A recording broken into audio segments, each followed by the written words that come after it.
วินาทีพอนกพงศกรจูงมือลูกสาวขึ้นวงระเบียบวาทศิลป์ยานสง่าพาเผยการทักทายสบายดี FC ทุกทาน FC ทุกคนมาพบมาพ่อกันเอาเศร้าเลยมือนี้เนาะเพราะว่านอนตื่นเศร้าแน่จักหน่อยหนึ่งเพราะว่าฝนตกหนักเมื่อคืนนี้เอาตั้งแต่เที่ยงคืนจนมาฮอดปัจจุบันนี้คือทางนอกทางหน้าบ้านของเจเบาเล่าปัจจุบันนี้คือน้ำท่วมเป็นที่เรียบร้อยแล้วแต่ว่ามันบ่เป็นน้ำท่วมขังได้คือน้ำล้นออกมาจากห้องระบายน้ำมันลงห้องระบายน้ำบ่ทันมันก็เลยลงมาใส่ถนนหนทางเนาะแต่ว่าก็บ่เป็นปัญหาอยู่ในเขตหมู่บ้านนี่เขาจะปลูกคอนกรีตหมดแล้วแต่ว่าย่านอย่างเดียวคือออกจากเขตหมู่บ้านจัดสรรนี้ไปมันจะเป็นทางเป็นหลุมเป็นบ่อระยะทางประมาณ3กว่ากิโลชัวว่าสิออกไปใส่เส้นทางใหญ่เนาะแต่ว่าก็บ่เป็นปัญหาอย่างมากมายดอกเพราะส่วนใหญ่เขาก็บ่ได้ออกไปทางนอกเนาะแล้วบรรดา FC แฟนคลับของน้องอายและ FC แฟนคลับของเจเบาลาวได้เป็นจังใดเนาะเป็นจังใดอยู่บ้านทานฝนตกหรือบ่ฝนตกในค่ำคืนที่ผ่านมานี่มันบ่เป็นเชิงแบบพายุมันตกปกติแต่ว่าตกยาวนานตั้งแต่เที่ยงคืนจนมาฮอดปัจจุบันก็หวังว่าพี่น้องทั้งฝั่งไทยของพวกเฮาก็คงจะบ่มีหม้องใดถูกผลกระทบเรื่องฟ้าเรื่องฝนแล้วก็เรื่องน้ำท่วมเนาะ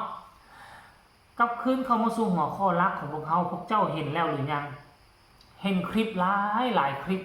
ที่ปล่อยออกมาถึงการเคลื่อนไหวของน้องอายและก็ของนกพงศกรที่ไปช่วยการช่วยงานทั้งระเบียบวาทศิลป์ของเพิ่นเนาะก็เห็นคลิปของพ่อเอ๊ะที่เพิ่นเอาลูกๆเต้าๆไปยืนอยู่ทั้งเวทีของหมดทุกคนตามที่เบิ่งเรามีแอนมีบอยศิริไซมีอายมีนกพงศกรแล้วก็มีอีกผู้ใด 3-4 คนส่วนใหญ่แล้วเป็นลูกๆเต้าๆที่แตกนอกอแหน่งออกจากวงระเบียบวาทศิลป์ทางนั้นแล้วก็มีคำหนึ่งที่พ่อเอ๊ะเพิ่นก็ได้กล่าวถึงน้องอายเนาะว่าเป็นลูกเป็นหลานแล้วนั่นแล้วนี่น้องอายก็ยกมือไหว้ยกมือนบโอ้ยเห็นแล้วก็ค่อยก็มีความสุขเนาะแล้วก็อีกคลิปหนึ่งคือการเปิดโตของน้องอายกับพ่อจ๋านี่นะอยู่บนเวทีของระเบียบวาทศิลป์ก็บ่ธรรมดาเบิ่งแล้วมีสง่าราศีเบิ่งแล้วอลังการพอจูงมือลูกขึ้นมา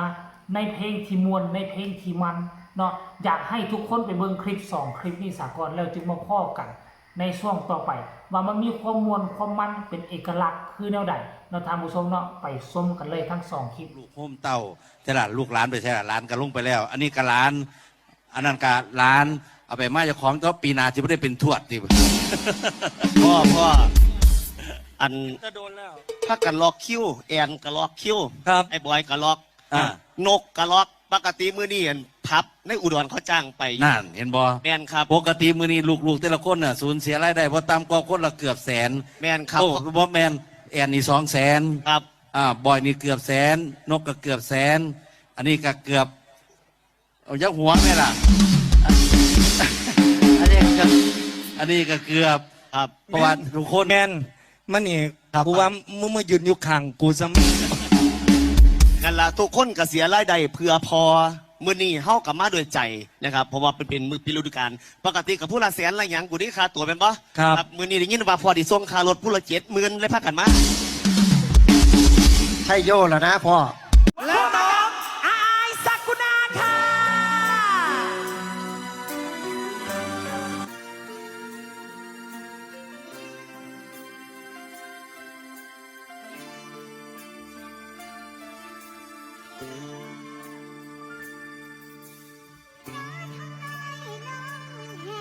อยากให้อายเข้ามาซอยน้องอยากให้ลองปล่อยน้องใส่หน้าน้องแน่ ขอร้องเสียงพี่หกนกพงศกรกราบสวัสดีค่ะน้องอายสักุณาพรสวัสดีค่ะ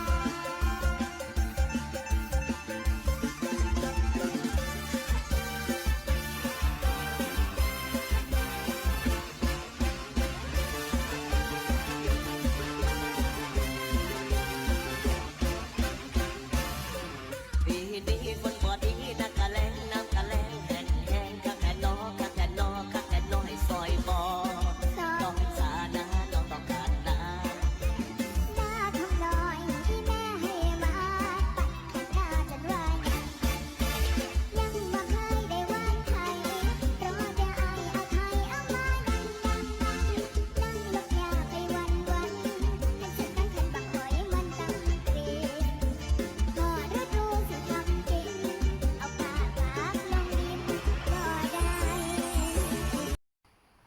เห็นบ่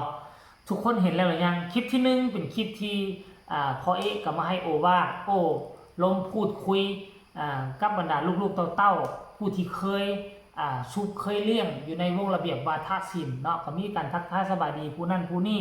โอ้ก็มีทั้งหลายคนที่แตกนอกอแหน่งออกจากวงนี้แล้วไปตั้งวงเป็นของตนเองเนาะ1 2 3 4ประมาณ4วง5วงที่แตกนอกอแหน่งออกจากระเบียบวาทศิลป์ห้วยที่ผ่านมาค่อยบ่ได้ติดตามแบบลึกซึ้งแหมบัดมาติดตามจริงๆจังๆแล้วก็ติดตามน้องอายมานี่แล้วเอาไปเอามาแล้ววงนี้ตัวเป็นวงที่แข็งแกร่งอีกวงนึงเอาแล้วล่ะถึงว่าปัจจุบันนี้วงเขาบ่เป็นหนึ่งเรื่องทางด้านโซเชียลแต่อย่าลืมว่าวงนี้ก็เป็นวงนึงแหละสามารถก่อให้เกิดมีวงหมอลำแตกนอกอแหน่งอีกอย่างน้อยๆ 4-5 วงถ้ามาเปรียบเทียบใช้วงดังวงที่มีกระแสแล้ววงนี้ก็เป็นหนึ่งอยู่แล้วไหนคันท่าเป็นนั่นทำชมเนาะอันวงที่มีกระแสแต่สมาชิกบ่สามารถออกไปสร้างวงด้วยตนเองได้เพราะหยังมีเพียงกระแสแต่บ่มีมาตรฐานหรือบ่ถ้ามีมาตรฐานลูกศิษย์ลูกหาลูกน้องที่ออกจากวงไปต้องสามารถตั้งวงเป็นของตนเองได้เพราะว่าเขาบริหารกันบ่ได้บริหารแบบธุรกิจเขาจึงบอกจึงสอนลูกเต้าเหล่ากาสั่งสอนลูกดีลูกจึงมีความสามารถไปตั้งวงได้แต่กับอีกวงหนึ่งมีความโด่งความดังทางด้านสื่อโซเชียลแต่สัมผัสว่าลูกวงบ่สามารถไปตั้งวงตนเองได้เกือบคนหนึ่งก็เกือบบ่มีได้เกือบบ่มีนั่นหมายความว่าจังไดบริหารเอาแต่เรื่องธุรกิจมาบริหารลูกบริหารเต้าบริหารลูกน้องมันก็เลยว่าออกจากนี้บ่ค่อยมีความสามารถคุณภาพพอปานใดนั่นเองเนาะอันนี้คือการเคลื่อนไหวข้างล่าสุดของน้องอายแล้วก็พ่อจ๋าโอ้ยเห็นแล้วก็ได้ไปเยี่ยมเวทีใหญ่เวทีอันเป็นก๊กเข้าของเสียงวิหกของพอนกพงศกรน้องอายคงจะเอาไปฮับเอาแล้วก็ไปทราบซึ้งเอาความดีความงามจากวงระเบียบวาทศิลป์ไปแลกเปลี่ยนบทเรียนนักอ้ายอยู่ทางวงระเบียบวาทศิลป์แล้วก็ไปฟังคำสั่งคำสอนจากปู่เอกน้องอายก็คงจะได้ความรู้มาบ่หลายก็น้อย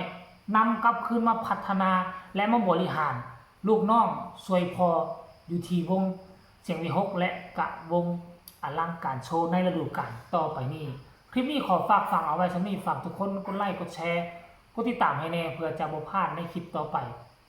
ใครมีคำตำหนิติชมคำคิดคำเห็นคือแนวใดขอความกรุณาส่งข่าวมาใต้คอมเมนต์สำหรับคลิปนี้ขอกล่าวคำว่าสบายดี